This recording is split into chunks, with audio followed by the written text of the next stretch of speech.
Here we go.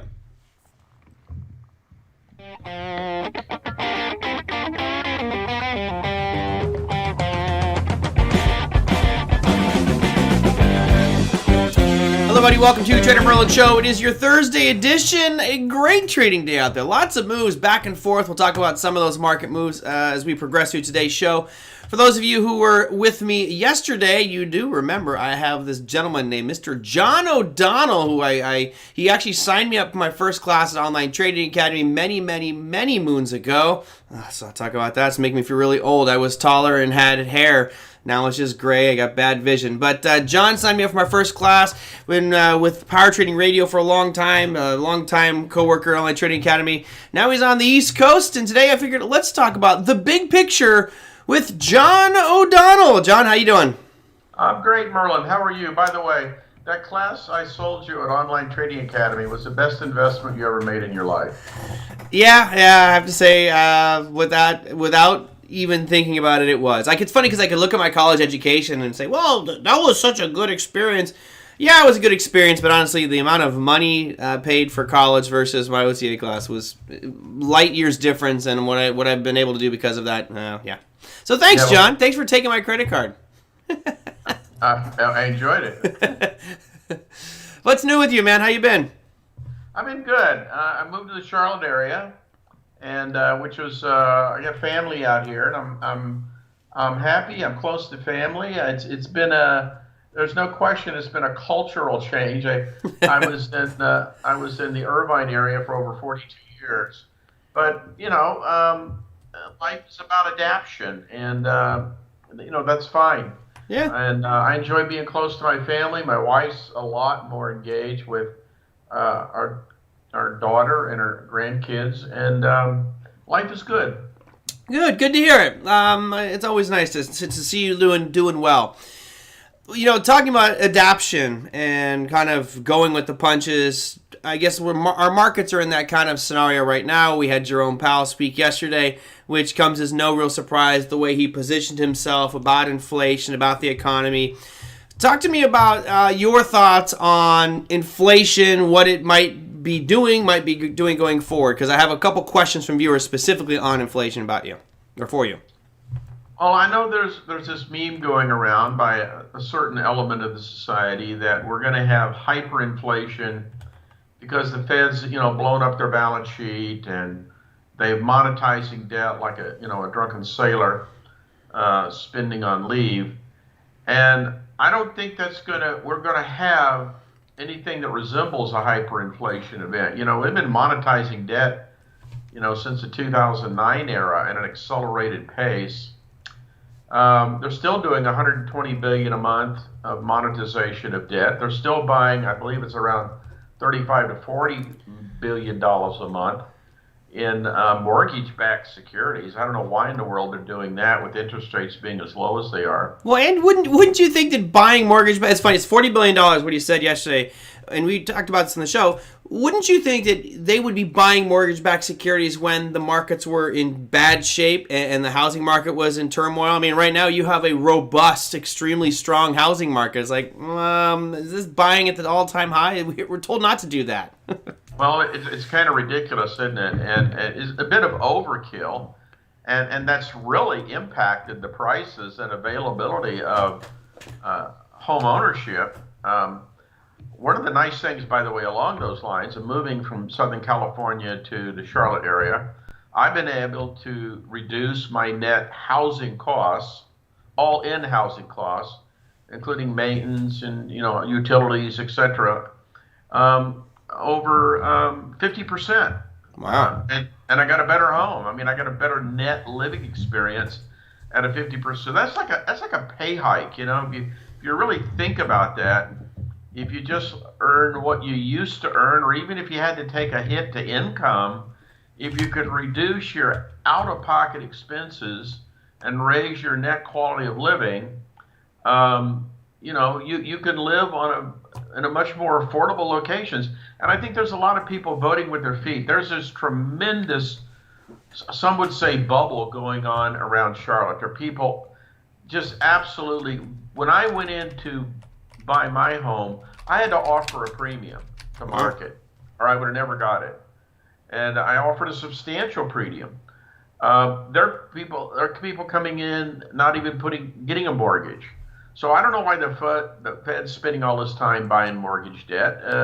I think there is a better use of $40 billion a month, don't you? Can't we find some else place to put it? Well, clearly I am not a member of the spending crew with regards to the Fed because I wouldn't be doing a lot of things they're doing. But yeah, it's interesting to be doing the mortgage-backed securities, especially when, as you said, you put in an offer much higher than asking price. I have as well. I've been shopping for a place up in Big Bear. Finally just said I'll wait until things come down because I don't want to chase things.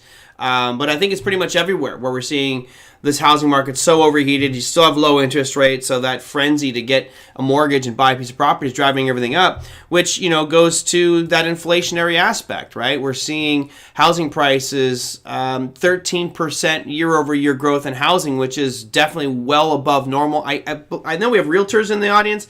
I believe the average is something like 5% annual growth for housing, somewhere in that ballpark. So clearly we're well above that with regards to housing. My daughter's a realtor, and I can tell you that in the Charlotte area, it's running hot at about 30% a year. Ooh, lordy. So everything's hot in Charlotte then, even the weather and the housing market. Oh, yeah. But here's the problem. There's no inventory. Yeah, right. There's just no inventory. And if you can find inventory, how do you transact? You got people going on the internet and buying properties that live in the Northeast or live in the Chicago area, and they're sight unseen. They're paying all cash for these properties with the intent eventually to either rent them or move to the area. But it's a very hot area, and I don't see it cooling off anytime soon, especially if we keep an accommodating Fed. And if we do have, but here's the problem, but your input cost to build a home. My neighbor across the street was in the lumber business, and he told me the amount of particle board that goes into a home. He used to be able to ship a truckload of it from his New Hampshire plant to Charlotte area for maybe $10,000, $11,000. Now, even with the price adjustment, it's $30,000. Yeah. So if you look at a home, think about your home. It's a collection of commodities. Yeah, but I mean, you look at, obviously those numbers have changed. I have the chart of lumber up here. We've been talking about this one quite a bit. You were up over $1,700 for the lumber futures. Now you're down at $834. So it's an over a 50% drop since early May. So less than 2 months, 50% drop. We're getting back down to normal levels on lumber. So that you could make the argument that was transient, right? We've heard that term thrown around by Powell, transient inflation, which I laugh at because he's saying transient by definition would be short term. And well, what's short term, Mr. Powell? Is that 1 month? Is that 6 months? Is that 2 years? Is that 5 years? What is your definition of transient? We're seeing those prices rise significantly in just about everything, John. So do you think inflation is going to escalate here and become a much bigger factor for our economy?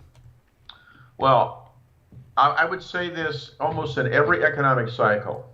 There are going to be certain goods that are going to escalate in price, but it's primarily on the supply side of the production of those goods. There are going to be other goods that are not going to go up in price at all. As a matter of fact, there are going to be some goods, especially goods and services that have a lot of digitization in their process of production and distribution that are going to go down in price. Yeah. So it isn't that we can just look at the consumer price index. Because you and I have talked about this for years, that's a negotiated situation. Well, and a manipulated index. They'll change the components to fit an agenda. But take a look at transportation items like automobiles.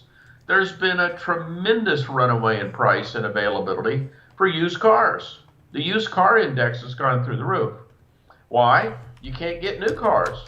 When I moved in, when I was out shopping for properties, and I would go to a new subdivision, I was going to buy a new home.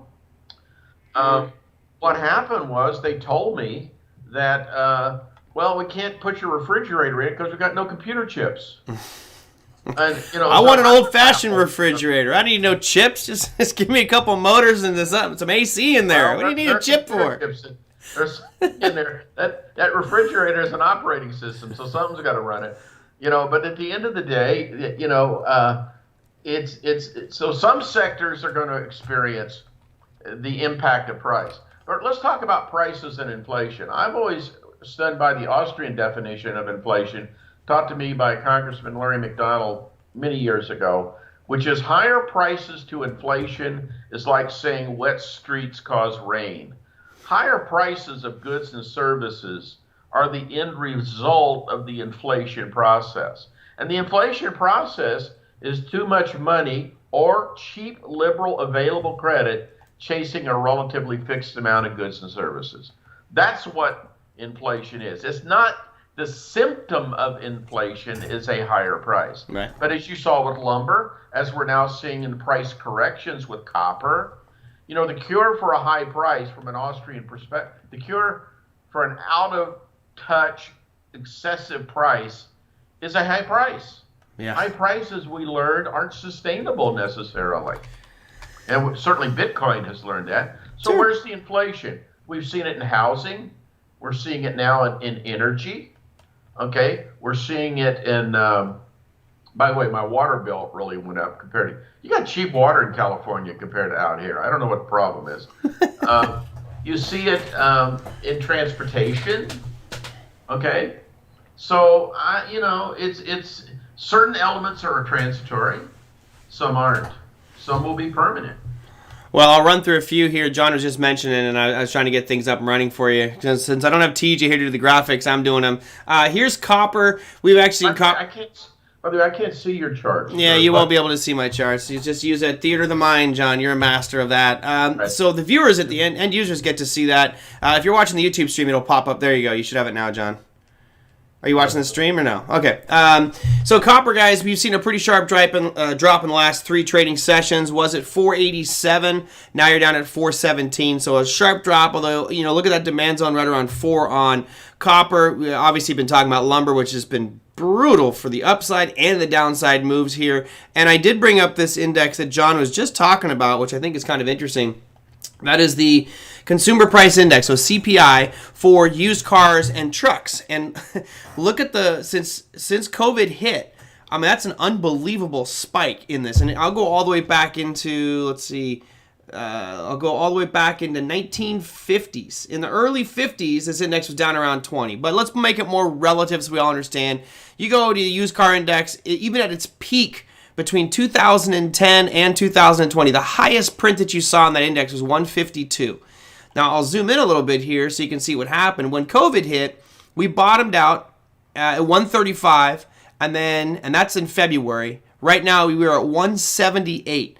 So you're talking a significant increase in this index in just a few months. Well, I'll call it a little over a year. A monster increase in the cost of those used cars and trucks, which is what John was talking about. So anybody wants to buy a 2016 Toyota Tacoma double cab 4-wheel drive truck, I got one for you.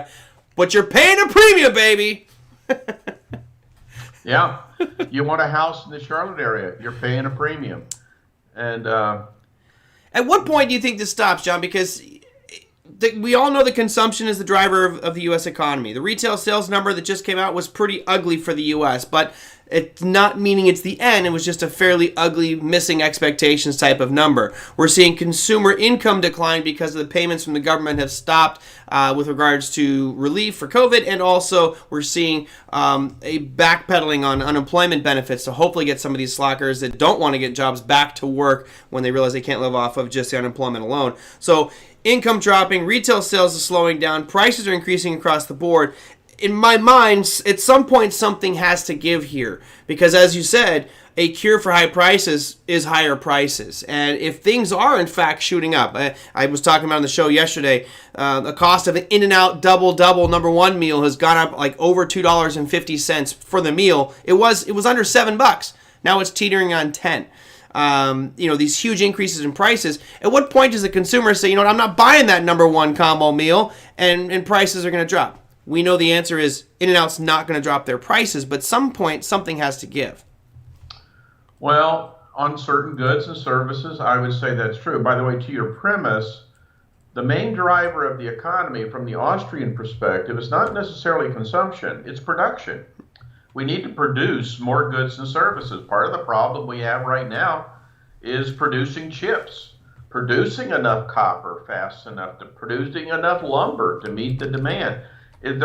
We have to look at the economy. It has both a production side and a consumption side, and then the parties have to get together on price and make a settlement. So I don't know. I don't have a crystal ball. If we believe Powell, it's 2023. If we can believe Powell, let's be cautious though. Sooner or later, the Fed's going to have to take action and probably take away or reduce substantially, probably in a petered out fashion, no pun intended, the punch bowl. Yeah. And the punch bowl is the availability of cheap liberal credit to stop QEing at a tune of $120 billion a month. So hold on, John. Bite your tongue, sir. Stop QEing? You're saying take away the drugs from the drug addicts? I mean, come on.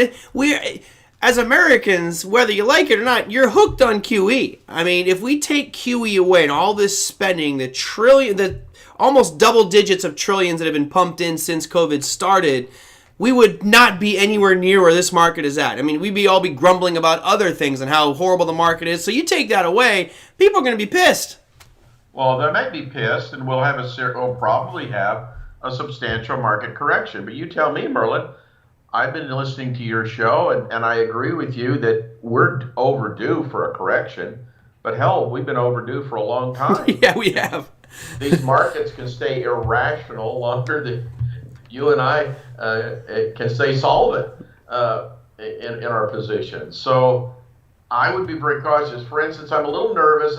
I have as a substantial position on my portfolio, and it's been a great ride the last couple of years, long precious metals through Newmont Mining and long precious metals through Wheaton Precious Metals, the streaming company. Those have been two excellent positions that have performed extremely well. Except the last 30 days. It's been a rough slide. Well, my silver Wheaton got whacked today pretty good. Yeah. You're right. For the last 30 days, you pull up Newmont or you pull up Wheaton. Wheaton's even more volatile.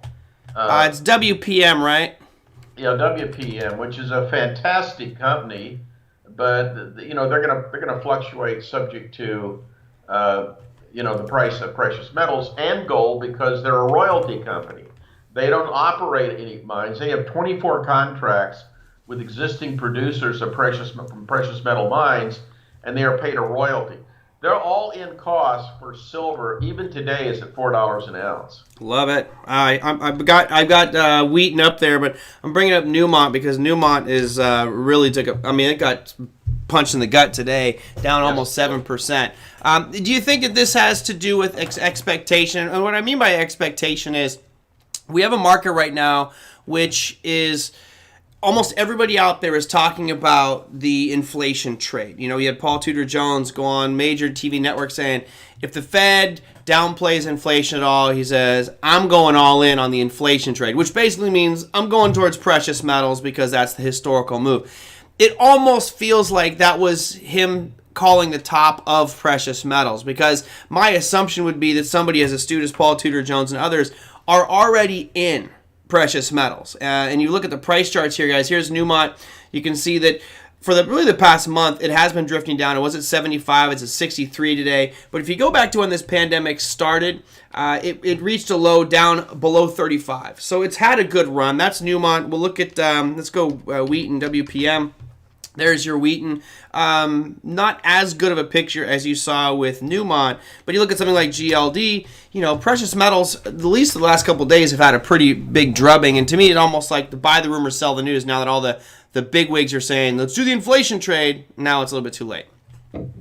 Well, let's keep our finger on the pulse of the 10-year bond. We're at about, 1.54 today, I think it was? Isn't that where we ended up today on the 10-year bond? 1.50 actually. Okay, that's where it's at right now. Okay, 1.50. Let's keep our finger on that pulse. That is probably, that and the price of copper have historically been your inflation barometer. Because you're talking about trillions and trillions of dollars going into bonds, okay, as a safety trade. Right. And copper is so ubiquitous, its use and everything. You can't have Bitcoin without copper. You can't certainly have Bitcoin mining without copper. You've got the whole electronics digitization economy of the world would not exist without copper and silver. So those are essential commodities to execute the process. Those are critical. But I'd keep my finger on this 10-year bond yield. And it's going to have a big impact on mortgages. It's going to have a big impact on the inflation trade. Mm-hmm. Here's the question I'm fighting. Should we lighten up on that component of our portfolio? Let's assume we have a diversified portfolio that is inflation sensitive. You know, I would like to have a debate with you sometime. Is Bitcoin a hedge against fiat currency inflation? You would think it is, okay, because it's an alternative currency. Mm-hmm. But it's so volatile. The volatility rate of Bitcoin compared to the volatility of inflation is night and day. The other thing, let's keep our finger on the pulse of. You and I used to pull up a chart of this, which is the velocity of money.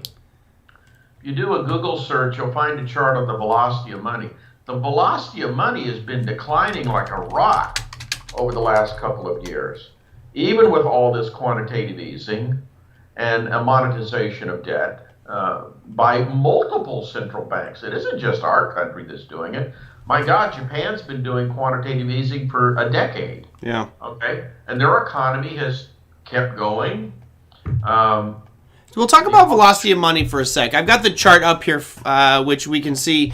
This isn't really a new thing. It's been dropping since the mid to late 90s. You can see it was up at 2.2. Now it's teetering about 1.1. So what is velocity of money, and how are you looking at it?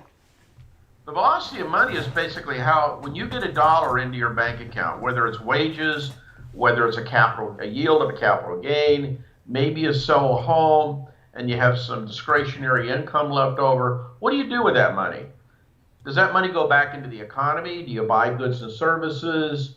Do you pay down debt from other portions of your life? Do you send a kid to college? It depends on the person, right? Yeah, for instance, right now, J.P. Morgan put out a report, and Bank of America put out a report today, opining that their CDs, the savings of the American public, have never been greater. We've never had a higher savings rate than what we have today. This is after a pandemic, or in the middle of a pandemic. So you tell me, the money's got to get spent. You could print up all the money you want, Merlin, but if I gave you $1 million and all you did was stuck 1 million Federal Reserve notes into your closet, and you didn't cycle that money, or that money didn't turn over in the economy, right? You know, that isn't going to create inflation. Right. You see what I'm saying? Yeah. Well, I mean, velocity is very important, but look how it's accelerated just the last 2 or 3 years. Look at how that rate has declined on the velocity of money. Which is expected, though. I mean, if you think about, especially that accelerated decline, we were all pretty much sitting at home. So I'm not going to sporting events, I'm not going to movies, I'm not going on cruises, I'm not getting on airplanes. These are big expenses that I would normally be making in a normal environment. It's understandable that velocity of money would drop like that. I guess the question is, pulling my inner Powell, is that transient, right? Is this something that this will be the new normal, where we see the velocity of money stuck, under 1.2, or does it get back up to where we're actually spending money again and get back to 1.5, 1.6, etc.? Well, remember, I think it was, if your chart shows enough history there, I believe it was like 1.2 during the Great Depression. Yeah, unfortunately, I'm only go back to 1960 here, so. Well, you can do some more searching. You'll find some longer-term charts.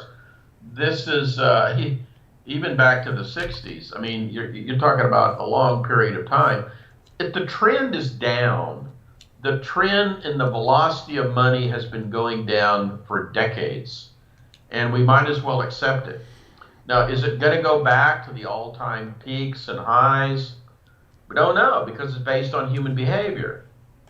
And as the population ages, people I assure you, my consumption pattern today is dramatically different than it was, 2 to 5 years ago. Oh, come on, John. I've known you long enough. You're tighter than a frog's butt when it comes to spending, man. Come on, you don't fool me. I've always known you.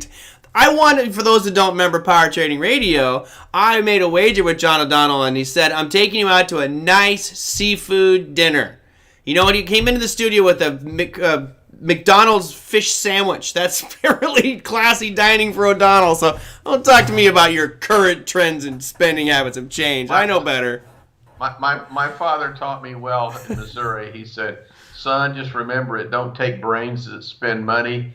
Be frugal. Yeah. Actually, the reason I brought you that fish sandwich, Merlin, is you refused to go to dinner with me. You didn't want to be seen with me. What? Everybody thought I was your father. So I said, well, I'll go get a go meal for Merlin. I do not. I'd go out and be seen in public with you. I just, I'd have to bring your walker. I'll tell you what I'll do. You come to Charlotte, and I'll take you out to a fancy fish dinner. Yeah, let me get a $600 plane ticket so you can buy me another McFish. Thanks, buddy. You're amazing. Hey, we got good fish out here, man. Come on out here. I'll take you fishing. I'm sure you will. All right, I want to go back to this chart because it's interesting when we talk about velocity of money, and I'm just trying to tie things together because for most people here who have been trading for a while, you remember the last mother of bubbles, and that was the dot-com bubble, right? That's the one everyone remembers if you've been in the market for a long enough time. Look at what fueled that. You look at the velocity of money. This means that people were spending their money. So from 1990, the velocity of money went from 1.8. It peaked out in 1997 in Q3 at I'll call it 2.2. So essentially what you have there is tremendous amounts of spending. Everyone's going out there, and that is definitely a culprit of a bubble. Now, I find it somewhat ironic that we are talking about a bond market bubble, an equity market bubble, a housing market bubble, hell, a cryptocurrency bubble. I got bubbles on top of bubbles, man. My bubbles are giving bubbles. And it's not, if you look at this, it's not done because of consumer M2 money supply spending. It's done because of probably, I would say, government spending and Fed backing of different programs and propping things up. This paints an interesting scenario, John. If we have people not spending and our markets are already as high as they are, what is your hypothesis if we come out of COVID, which we're doing right now, and all of a sudden we look at our savings accounts and we say, well, hell, I got a bunch of money. You know what? I am going to go buy season tickets to the Clippers. I am going to go on that Carnival cruise. I am going to go to South Carolina and get a cheap fish sandwich from John O'Donnell. What happens if we start spending like this? Does that fuel another roaring 20s type of scenario, which makes this bubble even much, much bigger? Well, it will drive certain categories of assets much higher in price because there will be greater demand than supply. On the other hand, there will be there are multiple striations to our economy, and those businesses that can learn to be more efficient will continue to be price affordable in their production and distribution of goods and services. And certain categories the bubble will burst. They'll just end up being unsustainable. Now, if the Fed's going to take away the punch bowl on credit, and by the way, the Austrian perspective on this is that inflation is always driven on the monetary side of the equation. It's driven by the availability of cheap liberal credit and the user of that credit having the appetite to take on the debt and put it to work doing something to satisfy a need of X. So that's going to go on. The real question is, ideally, you want to get out of, well, how long will the housing bubble go on? Well, in certain geographical parts of the country, it's not even happening. It isn't universal. Right. Yeah, well, nothing's ever universal. And I guess, that's the $50 quadrillion question is, when is it going to pop? I think we all agree, most of us, I think, here in the chat would agree that we are in a bubble, but it doesn't, it could still go much, much higher. Same for the equity, same for bonds, etc. So it's all about when they finally do pop, how we react and we change our allocations in whatever portfolios we have to accommodate for those types of fluctuations. But yeah, I agree. When is the bubble in meme stocks going to burst? I hope it doesn't. It's creating great opportunities for me. So. Okay, but when is that group of people going to change their behavior And there may or may not be a day of reckoning. Oh, there will be. I don't know. Are people going to go back to movie theaters, Merlin? Are you itching to go back to a movie theater? John, how could you? Are you kidding me? AMC is the greatest company on earth. I mean, they if you look at their price valuation, the lines are out the door. They're wrapping around the building. You have to make a reservation 2 years in advance to go see a movie at AMC based off current price valuations. Come on, this is great. They've cured cancer, AIDS, and world hunger all in one company. This is the greatest company since sliced bread. Diamond hands, baby, to the moon. The problem is they can't get any movies out of Disney. You've got nothing to see. We'll just do reruns of old James Bond flicks. I mean, where are they going to get supply? God, it's been so long. I want to go in there and watch The Wizard of Oz and be surprised when it goes from black and white to color all over again. I can't wait to go there and spend $20 for a Coke and a bottle and some popcorn. Ha! Apparently they say they're giving out free popcorn, John. That deserves a 2,000% increase in price valuation.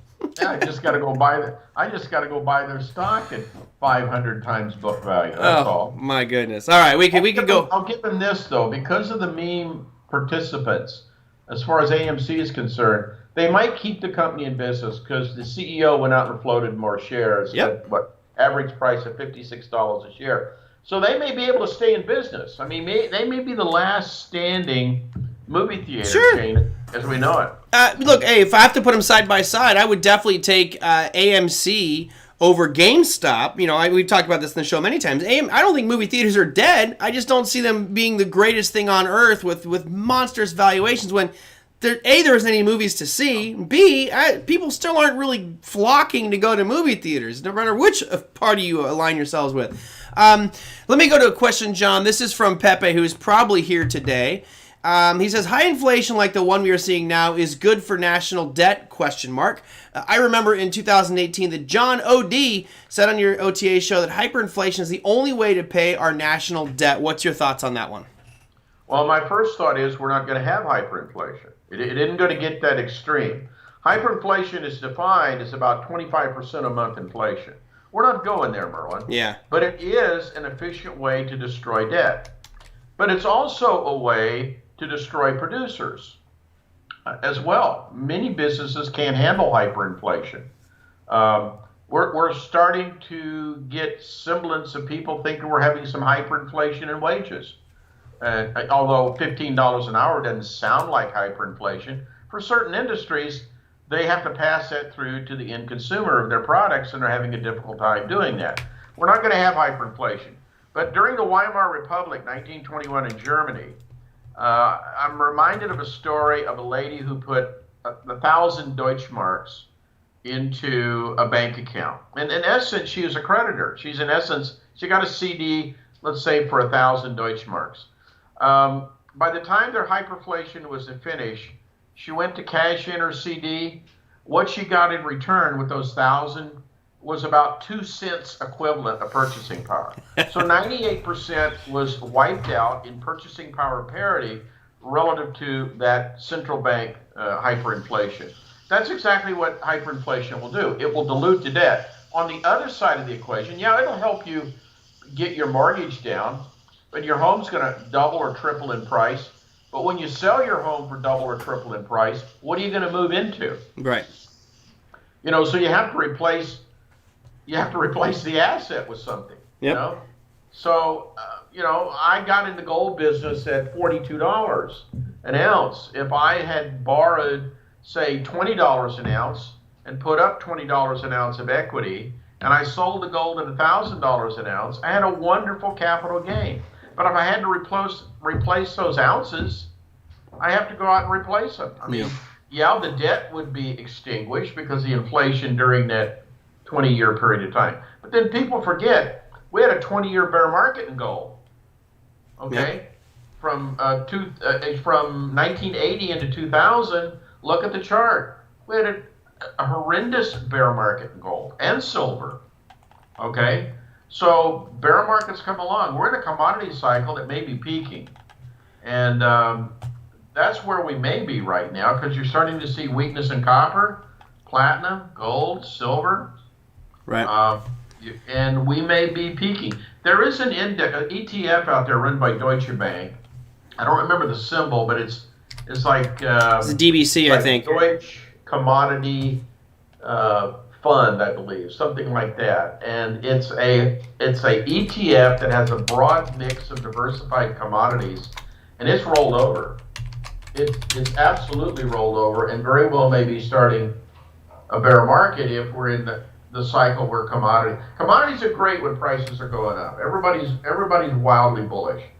But I'm old enough to remember and lived in an environment through a 20-year bear market. Yeah, I've got it's DBC, and I'm bringing it up over here. By the way, the amount of time it took John to answer that one question, just for those who want to have some fun with this one, the national debt has jumped up by a total of $20 million in that one question, John. So there you go. Damn, it makes me feel inefficient. You're getting better. It used to be 30. You were about $30 million a response. You're getting more streamlined. No, I had the debt clock up here because you were talking about the amount of U.S. debt and just wanted to have that up there just for some fun on the show. That's why you got your fish sandwich. That's why.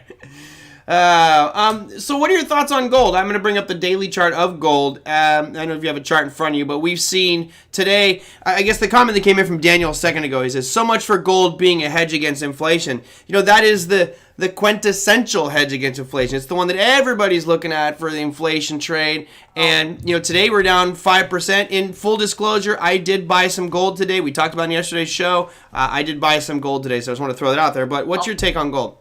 From the peak, where gold peaked, which I believe was last fall at nearly a little over $2,000 an ounce. Yeah, 2,088, roughly 2,000, well, a little over, call it 2,100 just to be fair, and that was August of 2020. I said then I thought we would have eventually at some point in time a 10% correction in gold. When you look at a long-term chart, quite frankly, it's very normal. I mean, that's not insane. You don't crucify gold with 1 day's worth of data. And as nobody said it's a perfect hedge. There are no perfect hedges. Bitcoin's not a perfect hedge against inflation. I mean, you have to look at the price of Bitcoin in context. Right. You know, Bitcoin went down today. Oh, yeah. It depends. It's not a hedge against inflation. It depends on the time of day, man. That thing's all over the place. Yeah.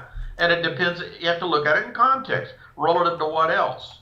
How many more pounds of how many bitcoins does it take me today to buy a truckload of lumber? How many bitcoins does it take me today to buy a truckload of copper?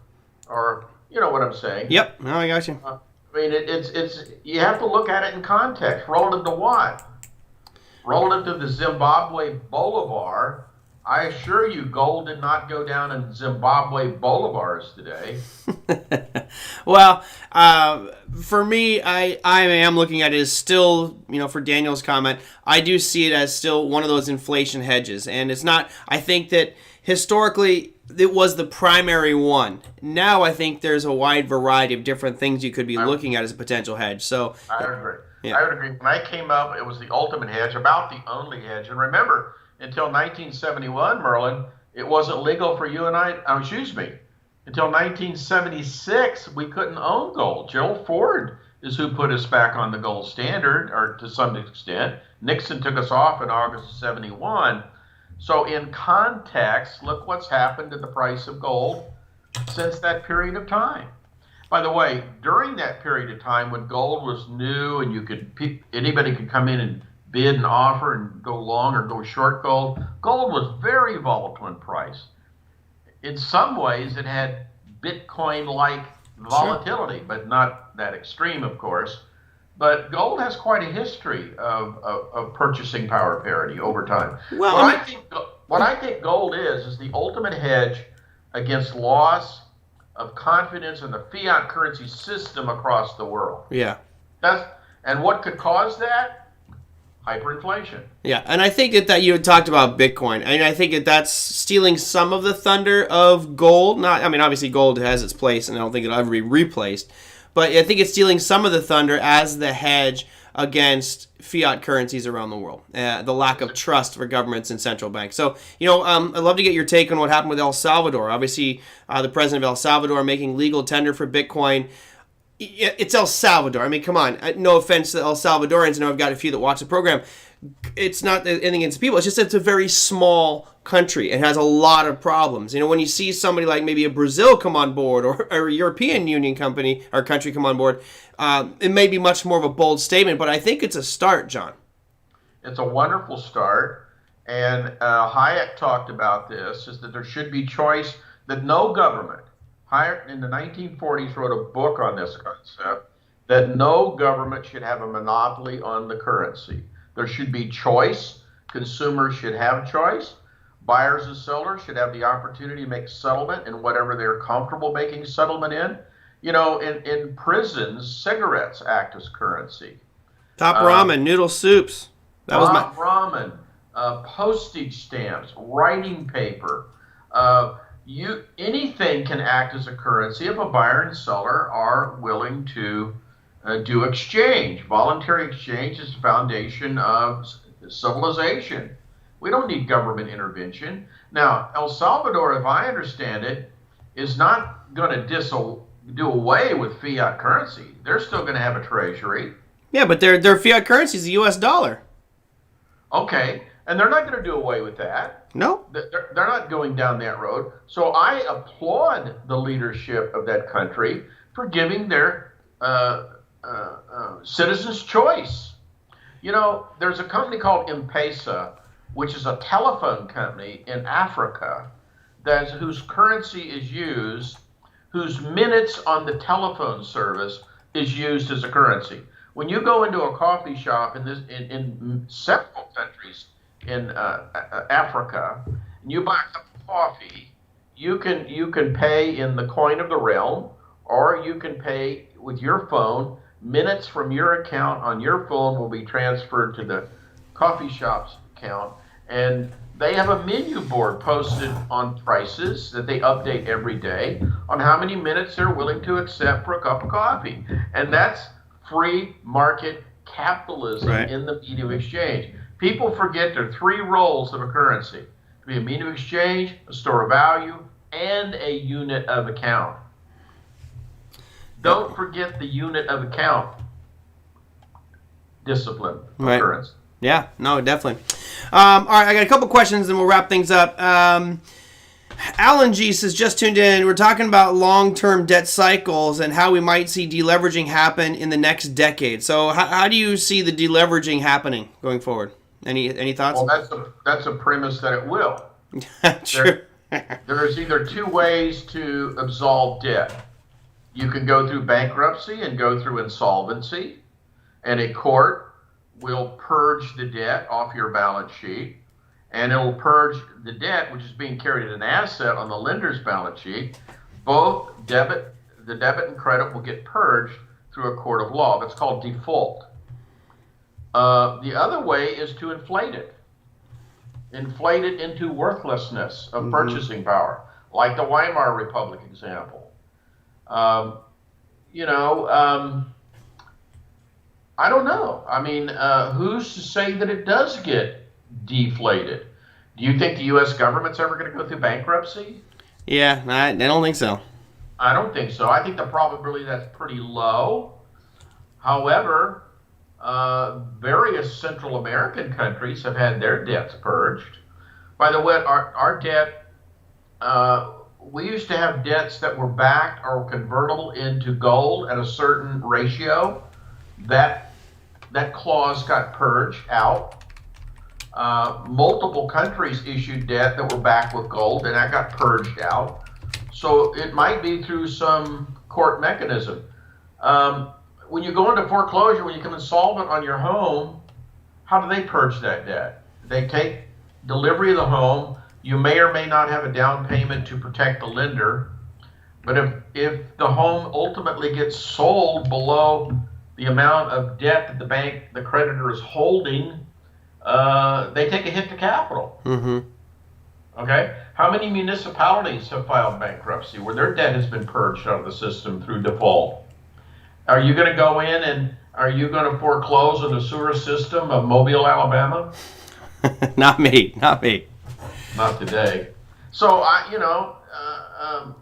default has a big way. Sometimes debt gets so damn big, it just gets so heavy that creditors write it off automatically. They say, "Oh, this is not going to be collectible," and their auditors make them write it off. Sure. Look, you're a lender. This thing is probably you're not going to collect this loan. Let's just write it off, and take a hit to earnings. Sure. Last one, and we got to wrap things up here because I got places I got to go. The U.S. dollar, we've seen the dollar index, the Dixie, over the past few months fall from about here, I'll bring it up for the viewers at home, fall from about 103 all the way down to 90 where it hit back in 2018.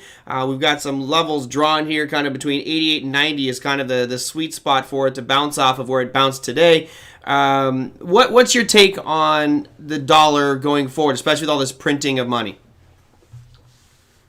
I have a difficult time being bullish on the dollar. I mean, right now, I don't think a lot of people are bullish on the dollar. Do you really want to own dollar? Well, all your assets are denominated in dollars, but people are buying more home. People are, buying other goods and services.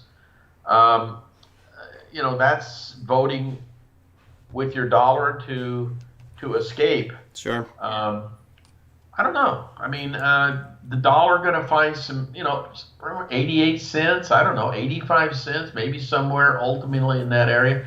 I have a difficult time being bullish on the dollar. Yeah. I have a lot easier time being bullish on Bitcoin than the dollar. Sure, it's just a pure supply and demand play. I mean, obviously, with money supply like the dollar, they're making as much as they can, and you've seen trillions of dollars come in. So, well, the thing that makes me ultimately bullish is I know the institutions are starting to play heavy in Bitcoin, or they're about to accelerate their heavy hand in the Bitcoin play on the positive side for bullish, and that means they're swapping some of their dollars. They're changing their behavior.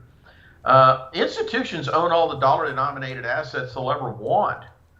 In Britain, they own all the fiat currency, pound sterling assets they want. Now they need to diversify. What is the market cap on Bitcoin? Less than $1 trillion, is that right? yes, About 750 billion was the last. right now, yeah. That being said, could Bitcoin become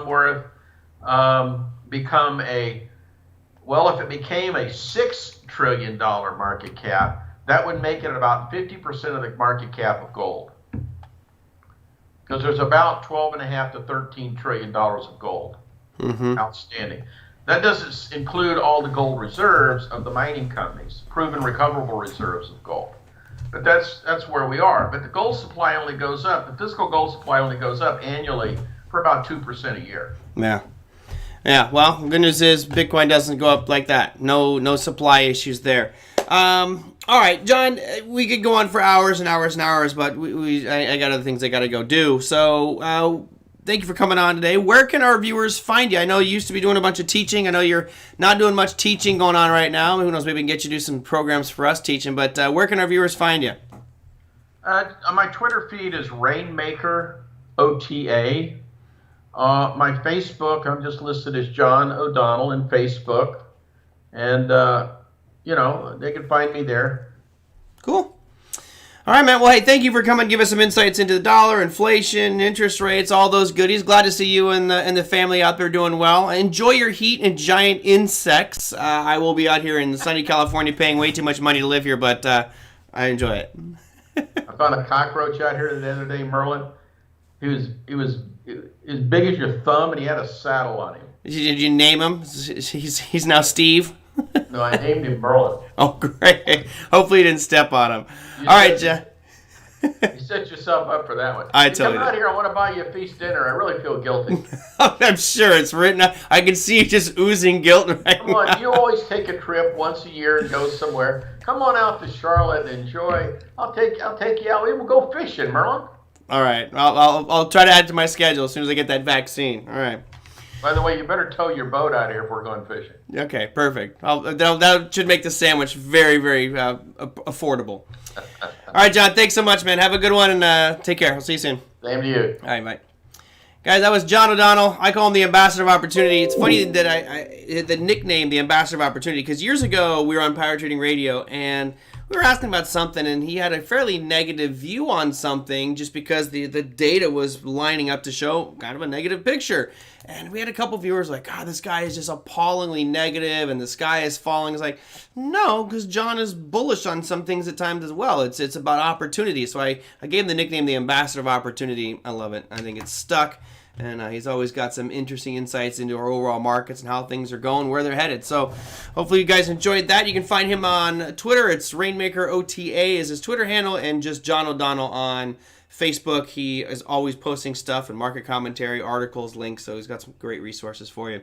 Let me real quickly show you what happened today, because there is some information coming out about tomorrow. Here's what happened today. The Fed manufacturing numbers for Philly, which I actually thought would come out a little bit weaker than they did. They beat expectations, but just barely. You can see right here, it was expected to come out at 30.3, came out at 30.7, so slightly better than expectations. What's noteworthy here, though, was the unemployment claims. They actually expected the unemployment claims to go from 375,000 to 360. They came out at 412. So not only are they not dropping, they jumped pretty good. So that's not a good sign. Certainly not the end of the world. It's great to see them continuing to drift down. But this was concerning, which is why I think you saw those equity markets today start off on a fairly bad footing. Equity markets today were not doing so well, but they ended up finishing rather strong. Here is the S&P 500, for example. You can see that this morning, sharp sell-off and then just ripped right back up. And who knows why that is? That could potentially be because, well, if the Fed thinks that unemployment's a problem, they'll be more aggressive with the stimulus and more aggressive with supporting the economy, etc. That's generally the way that these markets have been moving, so I think that's probably why you saw that nice big bounce. As far as other data, all the stuff down here at the bottom, you're talking the policy rate, you're talking the euro, German PPI numbers, and UK retail sales numbers. Those are still yet to come out today. Those should be coming out here going forward, and if you are trading those, be careful. Volatility should be high. As far as overall markets, what did we get today? The only one that was really the shining star was the NASDAQ. You can see the huge spike up in the NASDAQ, actually starting last night in the wee hours. You also had to the upside with dollar index is up 0.5 percentage point, but just ever so slightly to the upside, but still up. I'll go to daily. It's a little bit easier for us to see. The one that was a little disappointing for me was the S&P 500. As you guys know, I do have puts on the S&P, still holding those puts. I do think you'll see this slow drift down today, though. I actually was expecting these economic numbers to be bad and push the market down further, so unfortunately it went the opposite way. The only one that really stung me today, which I will keep simply because I'm waiting until after Bezos flies up into space, was AMZN. Amazon had a real ripper to the upside today. It was up 2.17% on the session, coming up into that 3,500 mark level, which should possibly act as a supply zone and potentially push things back down. In the after hour session, though, I do believe Amazon is down in the after hours, but let me see here real quick. Since I saw that, AMZN, and I'll go to, let's say, a 5-minute, and we'll see after hours. I think they were falling in the after hours. No, staying right there at 34.90. Okay. That's gonna do it for us. We got gold, which of course you saw that real big decline in gold. We talked about some of the levels on GLD yesterday, and the 167 mark was a good one. When I came in and saw that it actually gone below 167, I ended up buying some calls on GLD. I've got those all the way out to September, so if there is an inflation issue and gold does spike back up, I've got until September, but I don't hold them all the way out to expiration.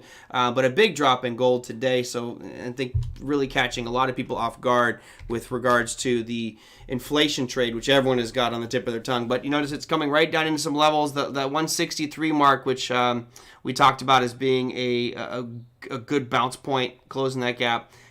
Looking good as well. There we are.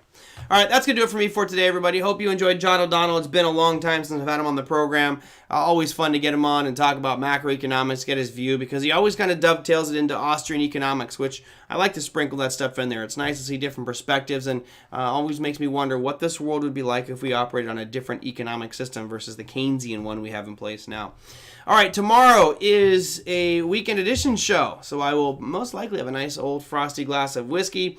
hope you guys will join me. Bring your favorite beverage. Bring your questions. The email's on the screen right now. It's TraderMerlin@gmail.com. So if there's something that you want me to discuss for tomorrow's show, bring it. Let me know. Send it on in at TraderMerlin@gmail.com. And that way I can get your questions all ready for tomorrow. We'll have a fun show and call it a great week and a great weekend. So thanks, guys, for joining us. I hope to see you all tomorrow. Take care.